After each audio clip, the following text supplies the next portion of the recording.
Po si Jenica, ang operator ng DTF dito sa branch ng Metro Town na may 6 na row na pilang at meron 68 total meters. At ito po yung printer head natin. Ang uling palit nito noong March 12, 2024 po. At ito po yung copy niya na may 90% good condition po. At ito po yung damper niya. Ang uling palit nito ay wala pa po. Head clean.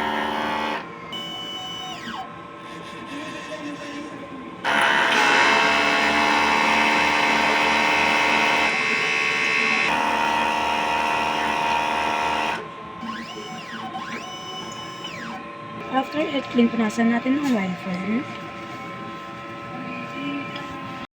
Nozzle check. Ink system natin, tama lang po ang label.